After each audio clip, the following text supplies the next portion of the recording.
ચાલો સ્ટાર્ટ કરીએ. Principal of moments. પહેલા જોઈએ પ્રિન્સિપલ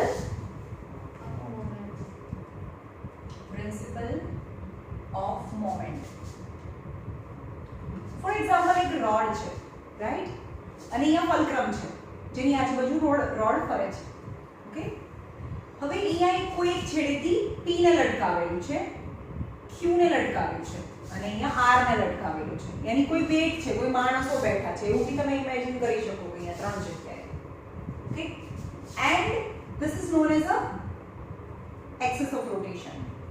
હવે એક્સિસ ઓફ રોટેશન થી P નું જે ડિસ્ટન્સ છે એ સપોઝ સમજો સ્મોલ a છે, Q નું ડિસ્ટન્સ છે સ્મોલ b છે અને R નું ડિસ્ટન્સ છે સ્મોલ c છે.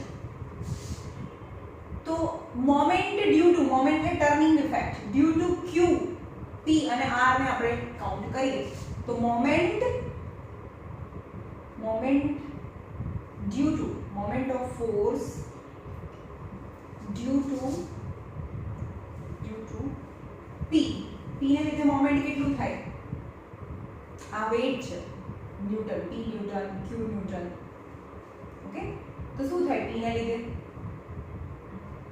આ A છે, ફોર્સ P અને ડિસ્ટન્સ A. તો ફોર્સ ઇન્ટુ પરપેન્ડિક્યુલર ડિસ્ટન્સ યાની P ઇન્ટુ A. મોમેન્ટ અને આ કઈ ડિરેક્શનમાં છે? એન્ટી ક્લોકવાઇઝ મોમેન્ટ કેવું હોય? પોઝિટિવ.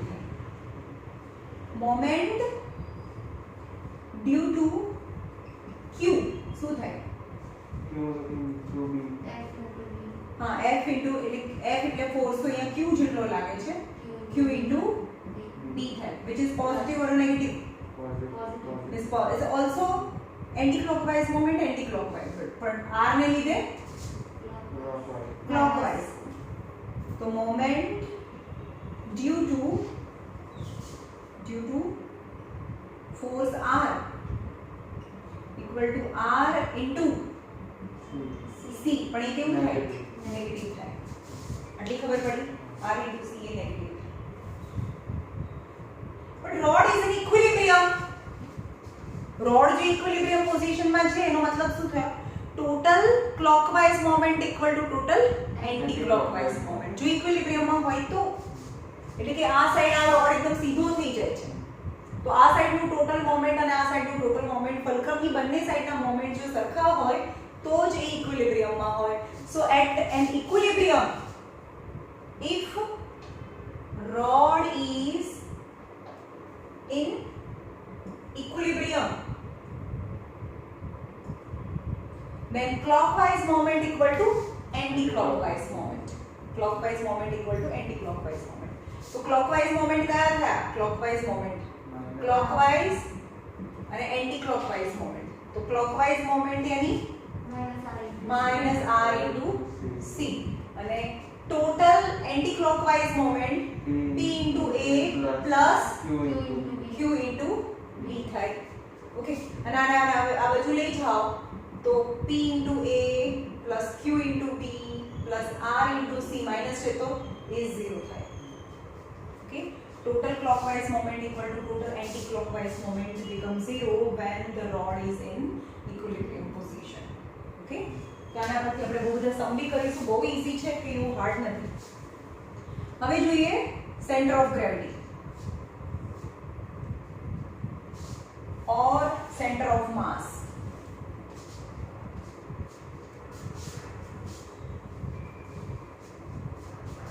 ચાલો હવે જોઈએ નવો ટોપિક, સેન્ટર ઓફ ગ્રેવિટી અથવા તો સેન્ટર ઓફ ગ્રેવિટી CG અથવા તો સેન્ટર ઓફ માસ પણ કહેવાય એને, સેન્ટર ઓફ માસ. રાઈટ, હવે આપણે એક બહુ મોટો પથ્થર લઈએ, a big stone. A big stone contain millions of smaller particles, small particles. બહુ બધા નાના પાર્ટિકલ્સ હોય મોટા પથ્થરમાં, અને બધા પાર્ટિકલ્સનું એક પોતાનું વેઇટ હોય જેને આપણે W કહીએ, સ્મોલ w. જે હંમેશા વેઇટ કઈ ડિરેક્શનમાં લાગે? ગ્રેવિટેશનલ, નીચે ગ્રેવિટીની ડિરેક્શનમાં વેટ લાગે. ઓકે, પણ આ બધા જે વેટ છે એને એડ કરીએ તો ટોટલ વેટ કેટલું થાય? આમાં n જેટલા પાર્ટિકલ્સ હોય તો nw થાય. ઓકે, પણ આ જે સ્ટોન છે એની બિલકુલ વચ્ચે કોઈ એક પોઈન્ટ છે કે જે પોઈન્ટનું જે weight equal to the total weight of all the small particles. એટલે કે આખા સ્ટોનનું જે વેટ છે કોઈ એક પોઈન્ટમાં કોન્સન્ટ્રેટ થયેલું હોય અને એ વેટ કેટલું હોય? Capital W equal to n into small w. એટલે નાના બધા જ પાર્ટિકલ્સનું જે વેટ ઇક્વલ ટુ અહીંયા સેન્ટરનું જે વેટ છે એ સેન્ટરમાં સેન્ટ્રલાઇઝ થયેલું હોય. ફોર એક્ઝામ્પલ તમને એવું કહીએ તો કેવી રીતે થાય મેમ બતાવું તમને. ફોર એક્ઝામ્પલ આ બુક મારા હાથમાં છે, બરોબર? તો આ બધા જ પાર્ટિકલ્સ છે નીચેની સાઈડ વેટ લગાડે એટલે બધા પાર્ટિકલ્સનું વેટ છે. તો બધા પાર્ટિકલ્સનું વેટ છે કોઈ એક પોઈન્ટમાં કોન્સન્ટ્રેટ થયેલું હોય. એ જો એ રેક્ટેંગલ શેપ હોય તો એના ડાયગોનલ જ્યાં બાયસેક્ટ થાય ને ત્યાં એનું સેન્ટર ઓફ માસ હોય, સેન્ટર ઓફ ગ્રેવિટી અથવા સેન્ટર ઓફ માસ હોય. હવે એ સેન્ટર ઓફ માસ ઉપર જો અહીંયા હું ફલક્રમ મૂકું તો આ બેન્ડ ના થાય, એ સીધી જ રહે એકદમ મસ્ત. સમજમાં આવે છે? પણ સેન્ટર ઓફ માસ થી જેવું ખસે ને એટલે પડી જાય. ખબર પડી? ફોર એક્ઝામ્પલ એની બી વાત કરીએ કે આ એક ટેબલ છે, આ ટેબલ છે, બરાબર? આ ટેબલ છે અને એની પર હું બુક મૂકું છું. તો આ બુક ક્યાં સુધી ના પડે? જ્યાં સુધી એનું સેન્ટર ઓફ ગ્રેવિટી ટેબલની અંદર છે ત્યાં સુધી. કારણ કે બધું માસ તો અહીંયા છે ને, બધું માસ અહીંયા છે. હજી બી ખસેડું તો બી નહીં પડે, હજી બી ખસેડું તો બી નહીં પડે. પણ જેવું એનું સેન્ટર ઓફ ગ્રેવિટી ક્રોસ થાય એટલે પડી જાય. ખબર પડી? તો બધું વેટ એનું ક્યાં હોય? સેન્ટર ઓફ, બધું વેટ એના સેન્ટર ઓફ ગ્રેવિટી પર હોય. આ બધાનું જે વેટ છે અહીંયા ફોકસ થયેલું હોય. તો એ જે પોઈન્ટ છે તેને સેન્ટર ઓફ ગ્રેવિટી અથવા તો સેન્ટર ઓફ માસ કહેવાય. ઓકે, એ ડિપેન્ડ કરે છે કે એ કેવો શેપ છે. ફોર એક્ઝામ્પલ એક ટ્રાયંગલ છે, ઇક્વિલેટરલ ટ્રાયંગલ હોય તો એનું સેન્ટર ઓફ ગ્રેવિટી આ વર્ટેક્સ છે અને એનું મિડ પોઈન્ટ છે ને મીડિયન કહેવાય. આ વર્ટેક્સ હોય ને આ મિડ પોઈન્ટ, આ મીડિયન છે. બધા મીડિયનનું ટ્રાયંગલ હોય તો બધા મીડિયન જ્યાં કોન્કરન્સ થાય, જ્યાં મળે, જ્યાં ઇન્ટરસેક્ટ થાય એ એનું સેન્ટર ઓફ માસ કહેવાય. અહીંયા એ બેલેન્સ થાય. રેક્ટેંગલનું સેન્ટર ઓફ માસ ક્યાં હોય? જે ડાયગોનલ એકબીજાને ઇન્ટરસેક્ટ કરે એ એનું સેન્ટર ઓફ માસ હોય. સર્કલ, તો સર્કલનું જે સેન્ટર છે એ એનું સેન્ટર ઓફ માસ હોય. ઓકે, સ્ક્વેર હોય તો સ્ક્વેરમાં પણ જે ડાયગોનલ છે એનું intersecting point that is known as the center of mass. હવે કોઈ સોલિડ ફિગર હોય, સોલિડ ફિગર એની સિલિન્ડર છે. સિલિન્ડર હોય તો એનું સેન્ટર ઓફ માસ ક્યાં હોય? Centre of mass is a midpoint of, અહીંયા હોય એનું સેન્ટર ઓફ માસ. હું બતાડ્યો છે ક્યાં છે એનું નામ. Center of gravity of cylinder is a point at the center of its axis. આ જે એક્સિસ છે આને શું કહેવાય? મિડ પોઈન્ટ માંથી પાસ થતી જે લાઈન છે એને એક્સિસ કહેવાય. જે એક્સિસ ની પણ મિડ પોઈન્ટ છે એનું સેન્ટર ઓફ માસ કહેવાય. Mid point of centre of axis. જે એક્સિસ છે એનું mid point is known as centre of mass or centre of gravity. Okay, circle, triangle બી કહી દીધું. હવે કોઈ અનનોન શેપ છે જેનું શેપ ખબર નથી તો એનું સેન્ટર ઓફ ગ્રેવિટી કેવી રીતે ફાઇન્ડ કરવાનું? આવો શેપ ગૂઢ છે, આવા શેપનું ગૂઢ છે, તેનું સેન્ટર ઓફ ગ્રેવિટી ક્યાં હશે આપણને ખબર નથી. સપોઝ આવું છે, આ શેપ આવો છે, તેનું સેન્ટર ઓફ ગ્રેવિટી ક્યાં લાઈ કરે, ક્યાં આપણે મૂકીશું તો એ ખબર પડે ને. એક સોઇલ, એક નીડલ છે એની પર એને મૂકીએ એટલે પડે નહીં. that is known as the center of gravity. How can you find the center of gravity of irregular shape? તો તમારે શું કરવાનું છે? You have to make hole on the border or a boundary of irregular shape of a cardboard. Okay? હા, પછી શું કરવાનું છે? જે કાણા પડે છે ત્યાંથી એને ખીલીથી લટકાડવાનું છે. ખીલીથી લટકાડ્યું એટલે આમ સીધું ના રહે. આ તો કે આ થોડું હવામાં રહેશે તો નીચે જઈ જશે ને. સમજમાં આવે છે? અને અને એની સાથે એક પ્લમ લાઈન પણ લગાડી છે. તમે કન્સ્ટ્રક્શન વર્ક કરતા હોય ને ત્યારે એક આવી દોરી હોય અને નીચે આવું ભમેડા જેવું લગાડેલું હોય, તમે જોયું છે ને? એને પ્લમ લાઈન કહેવાય. તો તમારે અહીંયાથી લટકાડવાનું છે અને એની સાથે જે ખીલી હોય ને અહીંયા એની સાથે પ્લમ લાઈન પણ અહીંયા લટકાડવાની છે. તો પ્લમ લાઈન, આ પ્લમ લાઈનની દોરી છે, અહીંયા ભમેડો આવે, બરાબર? પછી આ લાઈન અહીંયા કાર્ડ પર ડ્રો કરી દેવાની તમારે. પછી ફરીથી આને ફેરવી દો, અહીંયાથી લટકાડો એને, સમજમાં આવે છે? અલગ અલગ જગ્યાએથી લટકાડવાનું. એટલે આ અત્યારે આ પોઈન્ટથી લટકાડી લો છો, હવે આને ફેરવીને અહીંયા લટકાડો અને ત્યાંથી પ્લમ લાઈન આમ સીધું થાય ને એની પ્લમ લાઈન આમ આવતી હોય, એકચ્યુઅલી આમ હોય પણ આ બધી બીજી વાર ડાયાગ્રામ ડ્રો કરો બરાબર. તેની પ્લમ લાઈન છે, આની પ્લમ લાઈન છે, આ બધાની પ્લમ લાઈન છે. કોઈ એક પોઈન્ટમાંથી પાસ થાય, that is known as a centre of gravity અથવા સેન્ટર ઓફ માસ. સમજાયું? વાંચો એક વાળું. For the irregular bodies, નીચે for the irregular bodies હોય તો એનું center of mass કેવી રીતે find કરશું? Take an irregular piece of a cardboard and make tiny holes near the sharp corner as shown in the figure. એક irregular shape ની body લેવાની છે અને જે sharp corners છે ત્યાં હોલ કરવાના છે. Fix a nail in the wall and suspend the cardboard from the hole number 1 such that it is free to oscillate around the nail. હવે ઓમ ફિક્સ આમ જોડી નથી દેવાનું, કાણો બહુ મોટું પાડવાનું છે એટલે આમ સેટ થઈ શકે. સમજ્યું? એને હોલ નંબર 1 થી લટકાડો અને એની સાથે શું લટકાડો? પ્લમ લાઈન થી લટકાડો. Suspend the plumb line from the nail. When the plumb line and the nail are stationary, draw a line on the cardboard. જ્યારે plumb line છે સ્ટેશનરી થઈ જાય, એકદમ હેવી ભમેડો હોય, એકદમ મેટલનો બનેલો, તો દોરી જ્યાં આવતી હોય ત્યાં આગળ એક લાઈન ડ્રો કરી દો. Okay? Now repeat the experiment with the hole number 2, 3, 4, 5, 6 and see that all the line intersect at a point, and this point of intersection of a line, it is known as a center of gravity of an irregular shape of a body. ખબર પડી? Now center of gravity may be outside the body. Yes, દરેક વખતે જરૂરી નથી કે center of gravity એ બોડીની અંદર જ હોય, એ બોડીની બહાર પણ હોય. તમે મોગલી જોયું છે કાર્ટૂન? એ કેવી રીતે શિકાર કરે? એની પાસે કયું વેપન હતું? આમ કરી આમ નાખે ને, આવું શેપ હતો ને. તમે કાર્ટૂન જ નહીં જોયું? બહુ પહેલા જ આવો હોય છે. હા, એક દી શું કરે, આમ કરીને આમ કરીને ફેંકે એટલે ફરી પાછું એની જોડે આવે. હા, કટાવેમાં બી આવે. હા, તો આનું સેન્ટર ઓફ ગ્રેવિટી બહાર હોય.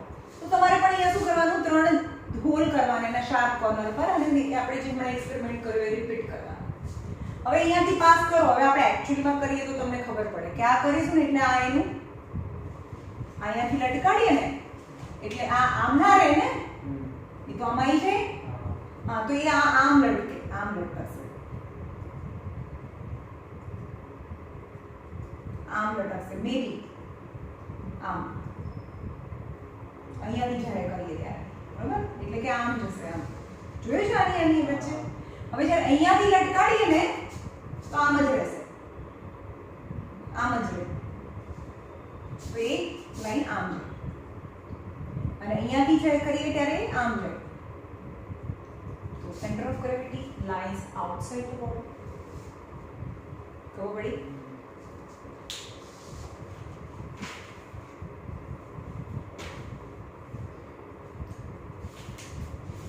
આનો બીજો પાર્ટ બી છે ને, ઇન્ડિવિડ્યુઅલ પ્રોબ્લેમ છે એના પછી. હવે છે યુનિફોર્મ સર્ક્યુલર મોશન. એના પછી યુનિફોર્મ સર્ક્યુલર મોશન, નામ પરથી જ ખબર પડે, circular motion. Uniform circular motion એટલે કે કોઈ બોડી છે એને સર્ક્યુલર પથ પર ફરતા એક સરખો ટાઈમ લાગે. જેમ કે અર્થ છે, સનની આજુબાજુ જે ફરે છે એટલે એને એક ચક્કર મારતા એટલો જ ટાઈમ લાગે, બીજું ચક્કર મારતા પણ એટલો જ ટાઈમ લાગે, રાઈટ? તો આખું સર્કમફેરન્સ, આખું જે સર્કલની બાઉન્ડ્રી છે એને ફરતા ઇક્વલ ટાઈમ લાગે તો એને યુનિફોર્મ સર્ક્યુલર મોશન કહેવાય. ખબર પડી? હવે આપણે તમને એવું કહે કે ક્રિકેટનું આ ગ્રાઉન્ડ છે, તમારે ગોળ આંટો મારીને આવવાનો છે, પણ પહેલી વખતે આવ્યો જોઈએ એકદમ ફાસ્ટ ચાલીને આવી ગયા, કેટલી સેકન્ડમાં? તો મેમ 1 મિનિટમાં. પણ બીજી વખતે જઈએ તો 2 મિનિટ થઈ જાય. તો that is known as uniform circular motion. ખબર પડી? એક સરખું ડિસ્ટન્સ એક સરખા ટાઈમમાં કરવાનો અને ડિસ્ટન્સ પાછા સર્કલમાં, તો એને યુનિફોર્મ સર્ક્યુલર મોશન કહેવાય. Uniform circular motion, consider a stone and tied to the strong thread of radius r whirled around a point O at a constant speed in a horizontal plane in a clockwise direction. In short, લંગસ્યુ બનાવવાનું છે. તમારે શું કરવાનું? એક stone લેવાનો છે of a mass m and tied to the thread of a radius r and start to whirling કરવું એટલે ગોળ ગોળ ફરવું. Start whirling around in a horizontal એટલે આ વર્ટિકલ, આ ઉપર નીચે અને વર્ટિકલ પોઝિશનમાં. તમને આમ ફરવાનું નથી કીધું, તમને આમ ફરવાનું કીધું છે લંગસ્યાને, રાઈટ? તો આ રીતે બને. તમે હાથમાં રાખ્યું છે, આ દોરી છે અને આ સ્ટોન છે, તો એ આમ આમ ફરે છે, રેડિયસ, અને આ mass of a stone is m. When the stone is point A, its motion is directed towards the north. ચલો, જ્યારે સ્ટોન A હોય ને એને કઈ ડિરેક્શનમાં જવાનું છે? ને ક્લોકવાઇઝ ડિરેક્શનમાં ઉપર આવવાનું છે. તો જ્યારે A ઉપર હોય ત્યારે એ આ ડિરેક્શનમાં જતો હોય. એકચ્યુઅલી સર્ક્યુલર મોશન વખતે દરેક વખતે એની ડાયરેક્શન ચેન્જ કરે. યુનિફોર્મ સ્પીડ કહેવાય, યુનિફોર્મ વેલોસિટી ના કહેવાય. 9th માં આપણે જોઈ ગયા કે યુનિફોર્મ વેલોસિટીમાં એ ડાયરેક્શન પણ ચેન્જ ના કરતા હોવા જોઈએ. હવે પોઈન્ટ A આગળ કઈ ડિરેક્શનમાં જાય છે? સ્ટોન નોર્થ ડિરેક્શનમાં જાય છે, નોર્થમાં જાય છે. પણ આપણે એને સ્ટોનથી ખેંચી રાખ્યો છે એટલે નોર્થમાં નહીં જાય, એના બદલે આ ડિરેક્શનમાં જશે, રાઈટ? પણ જ્યારે બી પોઈન્ટ ઉપર આવે ત્યારે એને ટેન્જન્ટની ડિરેક્શનમાં જાય. એકચ્યુઅલી ને ત્યાં જ જવું હોય, પણ આપણે એને દોરીથી દરેક વખતે ખેંચી રાખીએ છીએ એટલે એ ટેન્જન્ટની ડિરેક્શનમાં ના જાય. પણ જો તમારા હાથમાંથી આ દોરી છૂટી ગઈ તો આ બી પોઈન્ટ પર અહીંયા સ્ટોન છે અને હવે દોરી છૂટી ગઈ તો એ ઇન ટેન્જન્ટની ડિરેક્શનમાં જ આગળ જશે, એ ગોળ ગોળ નહીં ફરે. સમજમાં? તો બી પોઈન્ટ ઉપર એ ટેન્જન્ટની ડિરેક્શનમાં જાય છે, આ સી પોઈન્ટ પર એ સાઉથ ડિરેક્શનમાં જાય છે, ડી પોઈન્ટમાં એ ઈસ્ટ ડિરેક્શનમાં જાય છે, ઈ પોઈન્ટમાં એ વેસ્ટ ડિરેક્શનમાં જાય છે. તો કેટલી વખત એની ડાયરેક્શન ચેન્જ કરે? 4 વખત. ખાલી 4 વખત છે ચેન્જ કરે છે. અરે ઇન્ફિનિટી ટાઈમ ચેન્જ કરે. કેમ આ બધા પોઈન્ટ્સ નથી? એ તો જ્યારે સર્ક્યુલર મોશન કરે ત્યારે ઈચ એન્ડ એવરી પોઈન્ટ પર એનું ડાયરેક્શન ચેન્જ કરે. અહીંયા હોય તો આ ડિરેક્શનમાં જતું હોય, પછી અહીંયા આવે ત્યારે આ ડિરેક્શનમાં જતું, રાઈટ? તો જ્યારે યુનિફોર્મ સર્ક્યુલર મોશન કરતું હોય ત્યારે સ્ટોન છે એ ઈચ પોઈન્ટ પર એની ડાયરેક્શન ચેન્જ કરે. એટલે યુનિફોર્મ સ્પીડ કહેવાય, યુનિફોર્મ વેલોસિટી ના કહેવાય, કારણ કે વેલોસિટી માટે સેમ ડાયરેક્શનમાં જવું જોઈએ.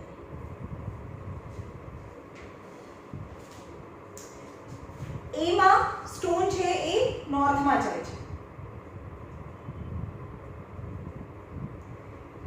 મેં આમ અલગ અલગ નામ લીધા છે. હવે નીચેનો પેરાગ્રાફ વાંચીએ. From the above two position, it is clear that when the stone is moving along the circular path, the direction of motion with respect to time is not the same. Time સાથેની direction change થાય છે. Direction is not same. But with respect with the time, its speed remains same. Speed સરખી રહે છે, પણ direction દર પોઈન્ટે એની change થાય છે. That is, we can say that stone may moving with a uniform speed but not uniform velocity. એનો આપણે આમ જતા હોય ને આમ ચેન્જ ટર્ન લઈ લઈએ ને તો તમારી વેલોસિટી બદલાઈ ગઈ. કારણ કે velocity is a vector quantity in which magnitude as well as direction both depend. તો હવે આમાં તો ડાયરેક્શન દર પોઈન્ટે ચેન્જ થાય છે તો આપણે વેલોસિટી પણ યુઝ ના કરી શકીએ, ખાલી યુનિફોર્મ સ્પીડ કહેવાય. As the stone is moving with a variable velocity, therefore it must be an accelerated motion. હવે accelerated motion કોને કહેવાય? જેની સ્પીડ બદલાતી હોય ને તો એ accelerated motion કહેવાય. તો આની એની વેલોસિટી બદલાતી હોય ને, વેલોસિટી તો બદલાય જ છે ને. જો અત્યારે વેલોસિટી આ ડાયરેક્શનમાં છે, હવે વેલોસિટી આ ડાયરેક્શનમાં, પછી વેલોસિટી આ ડાયરેક્શનમાં, though the speed is constant. સમજમાં આવે છે? તમે એક્ટિવા લઈને જતા હોય ને 50 ની સ્પીડે જાઓ છો પણ સીધા જ રસ્તે જાઓ કે ટર્ન ના લો તો you are going with a uniform speed as well as uniform velocity. કારણ કે તમે ટર્ન નથી લેતા પણ 50 ની સ્પીડે જાઓ છો 50 ની સ્પીડે જાઓ છો પણ તમે ટર્ન લઈ લો તો તમે સેમ સ્પીડ થી તો જાઓ છો પણ વેલોસિટી ચેન્જ થઈ ગઈ, right?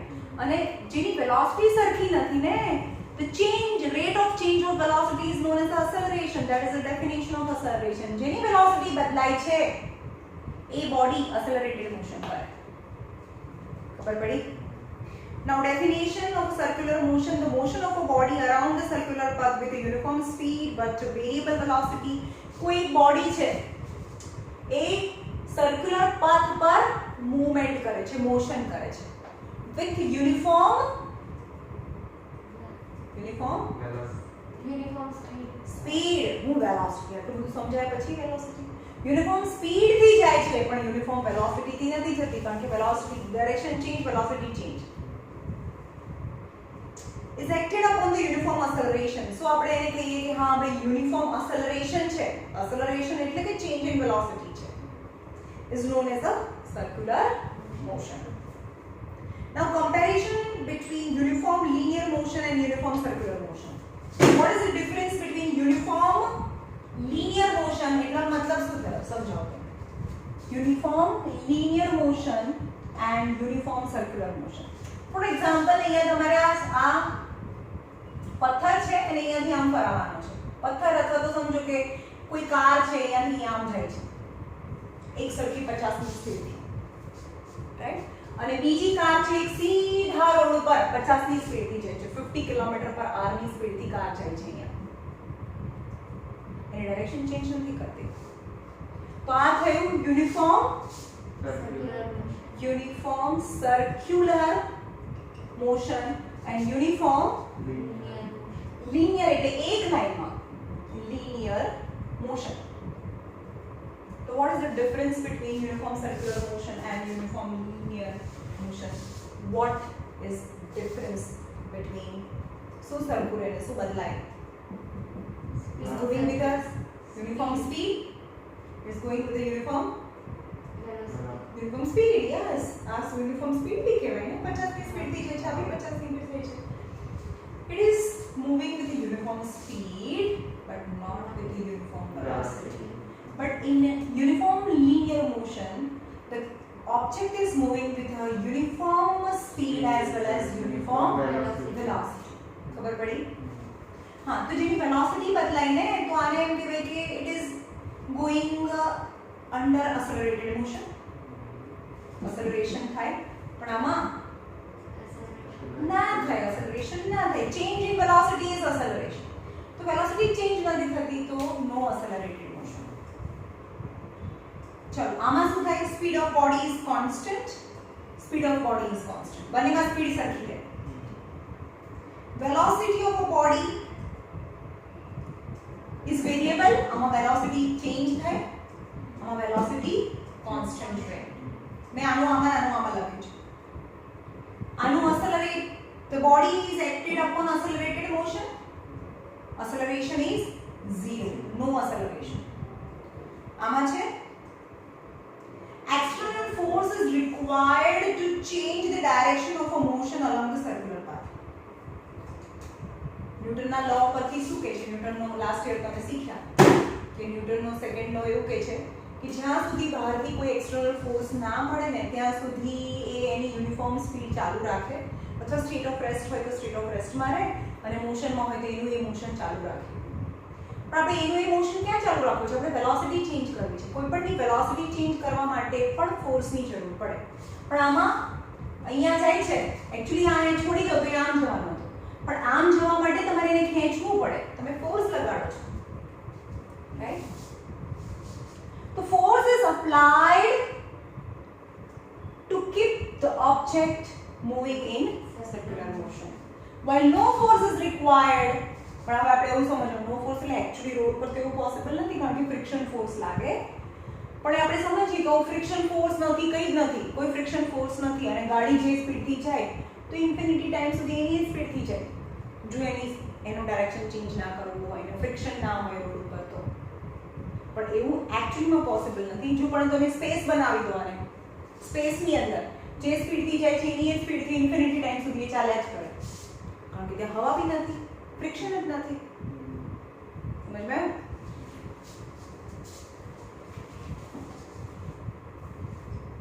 Centripetal force and centrifugal force. Centripetal force.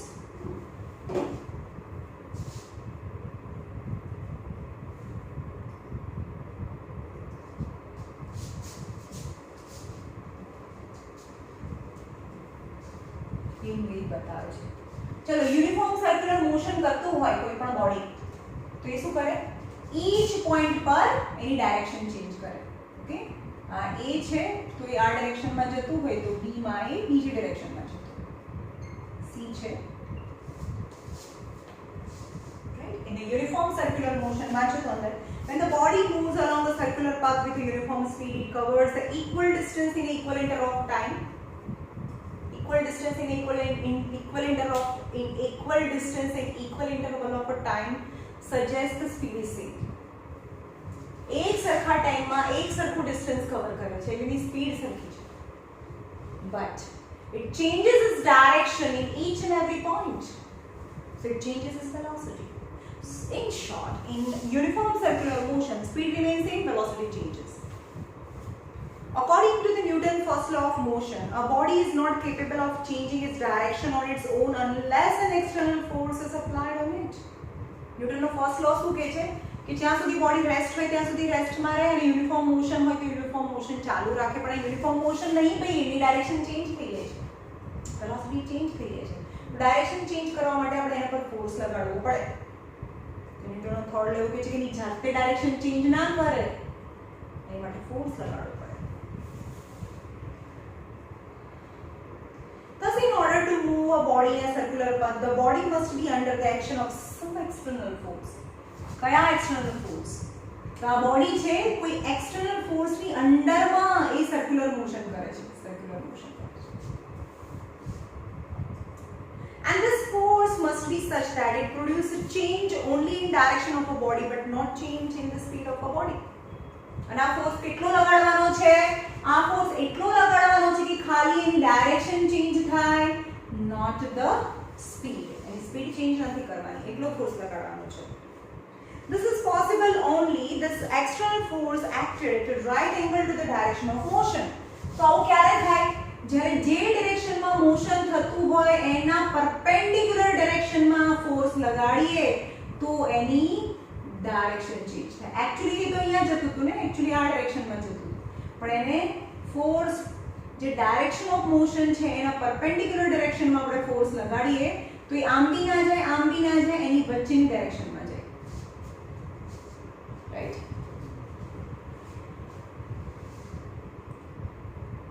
This is possible only when the external force acted at a right angle to the direction of motion of a body all point along the circular path and has no component in the direction of motion to change its speeds.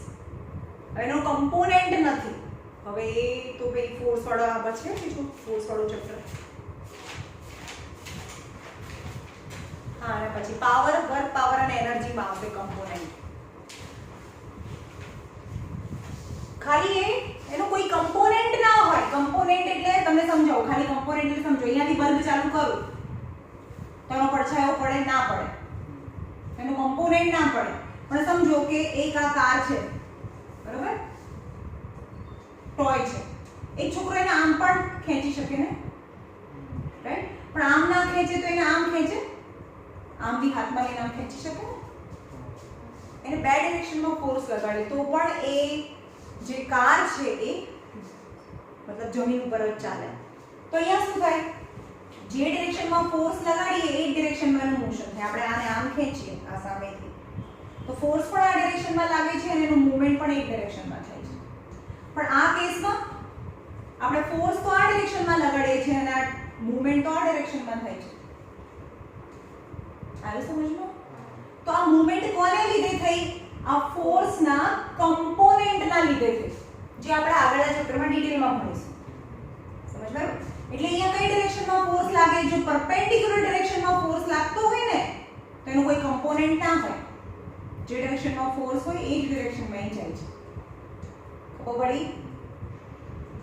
પણ perpendicular ડિરેક્શનમાં હોય તો એનો કોઈ component ના હોય તો એ ખાલી એની speed change કરે,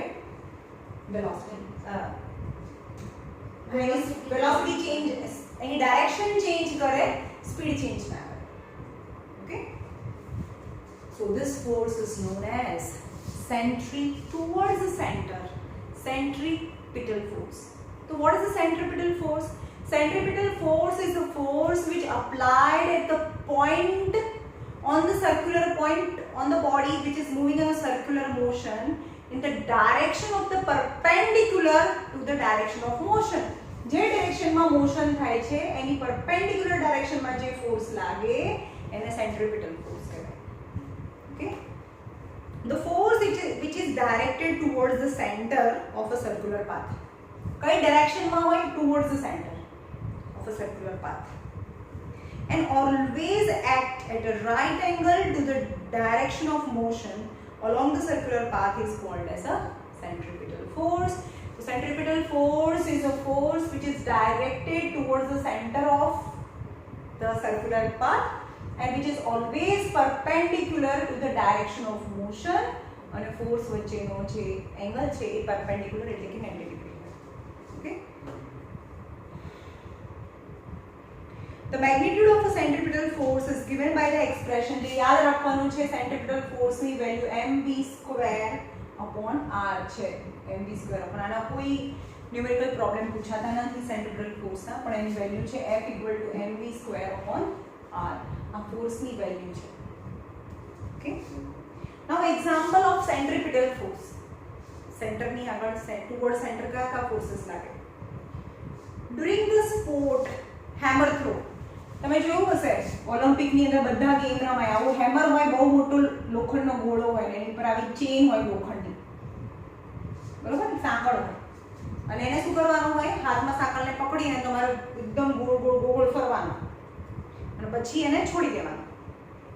તો આ શું થાય? ગોળો આમાં ફરે અને આ મેદાન છે, તો જ્યારે આમ ફરતો ફરતો ફરતો અહીંયા આવે ને ત્યારે એને છોડો એટલે આમ ધીરે જાય. एक्चुअली यहाँ पहुंचे ત્યારે આ ડિરેક્શનમાં જતો તો ત્યારે અહીંયાથી આ એની ચેન છે છોડી દેવાની, એટલે કે જે ડિરેક્શનમાં જતો તો એ ડિરેક્શનમાં આગળ જાય. ખબર પડી? During the sport hammer throw, the player will the hammer attached to the iron chain in a circular path. એટલે હેમરને આયરન ચેન લોખંડની સાંકળથી બાંધેલો હોય એને પહેલા ફરાવવાનો હોય અથવા પોતે જ ફરે આખો આમ લઈ લઈને, અને પછી ગોળ બહુ વાર ફરે અને પછી અહીંયા આવે એટલે છોડી દે એટલે આમ છે સીધું. In this case, the centripetal force appears as a tension in the chain. તો આ ચેન તો આવી તો રહે નહીં, આવી તો રહેવાની નથી, ચેન તો એકદમ સીધી રહેવાની છે. ગોળ ફરાવે ત્યારે ચેન તો એકદમ ટાઈટ રહે ને, તો ચેનની અંદર જે ટેન્શન આવે છે ને, જે ટાઈટ રહે છે, that is known as a centripetal force. The planet move around the sun in a circular motion.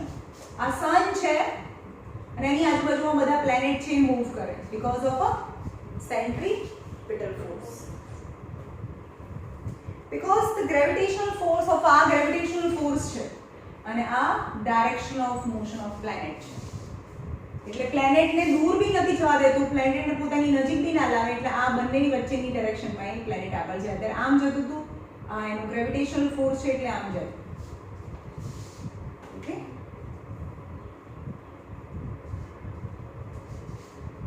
the electron also revolve around nucleus. આ ન્યુક્લિયસ છે, આપણને ખબર છે કે આ ન્યુક્લિયસ છે, એમાં પ્રોટોન અને ન્યુટ્રોન હોય અને ઇલેક્ટ્રોન એની આજુબાજુમાં ફરતા હોય. તો ઇલેક્ટ્રોન પણ ન્યુક્લિયસની આજુબાજુ ફરે છે because of a centripetal force, જે પોઝિટિવ અને નેગેટિવ ના એટ્રેક્શનને લીધે લાગે. The electron revolve around the nucleus of an atom which is positively charged. It is because the electrostatic force of a positively charged nucleus act on the electrons. આ જેમ કે સન છે એ gravitational force લગાડે અને આ પ્રોટોન જે positive charge હોય, ચાર્જને લીધે જે ફોર્સ લાગે એને ઇલેક્ટ્રોસ્ટેટિક ફોર્સ કહેવાય. જે આપણે આયોનિક બોન્ડમાં લાગતું હતું બંને ચાર્જ વચ્ચે Na+ અને Cl- વચ્ચે જે ફોર્સ લાગે તે શું હશે ઇલેક્ટ્રોસ્ટેટિક ફોર્સ. તો અહીંયા પણ આ પોઝિટિવ અને નેગેટિવ વચ્ચે થયો ને, તો ધેટ ઇઝ સેમ. આ જે ડિફરન્ટ ચાર્जेस વચ્ચે જે ફોર્સ લાગે electrostatic force, right. act on the electrons and provide necessary centripetal force. The moon also moves around the earth. It is because of the centripetal force. Now centrifugal force. चलो અહીંયાથી ઊંધું છે centrifugal. આજે આ બતાવી દઈએ, કાલે વખતી numerical problems only.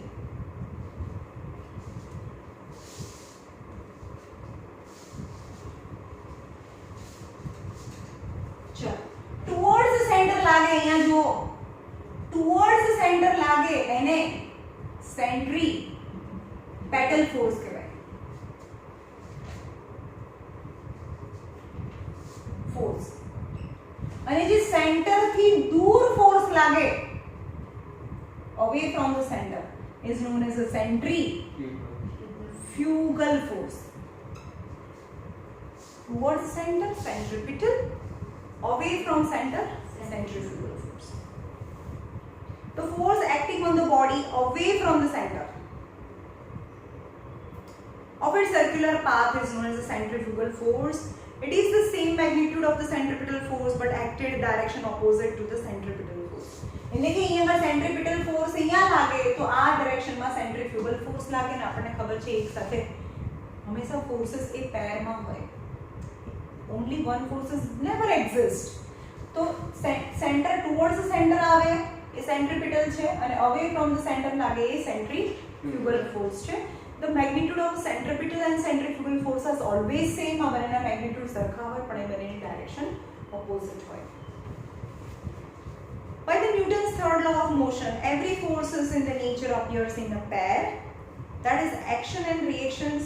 For example, when the stone is whirled with the hand in a circular path, the centripetal force is applied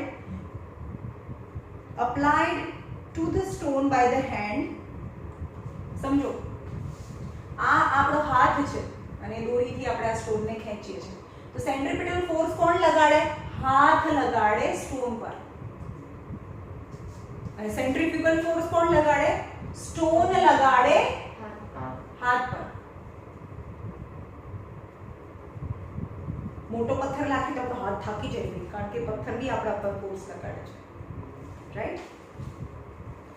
Therefore, the stone must exert the equal and opposite force on the hand, pulling the hand outward along the radius. Pulling the hand outward, આપણો hand આમ થાય છે ને, આમ લઈ જાય છે. એ stone લઈ જાય છે આપણો હાથ. That is what experience in actual practice. The force of reaction exerted by the rotating body is called centrifugal reaction or a centrifugal force. સાંભળો, જે રોટેટિંગ બોડી છે લગાડે, રોટેટિંગ બોડી જે ફોર્સ લગાડે that is known as a centrifugal force. અને hand લગાડે centripetal force. The centripetal force is present cases act on the stone. Centripetal force કોના પર લાગે?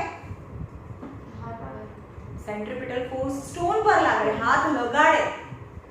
સેન્ટ્રીપિટલ ફોર્સ આને ખેંચી રાખે એટલે સ્ટોન પર લગાડે.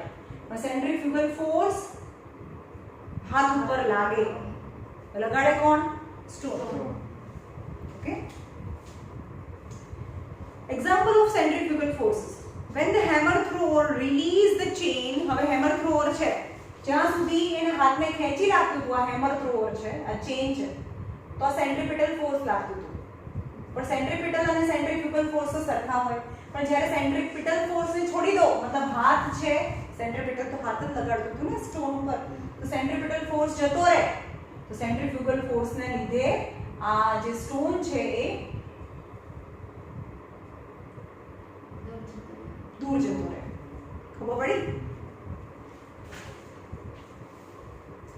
The chain of the hammer moves tangentially to the circular path described by the hammer.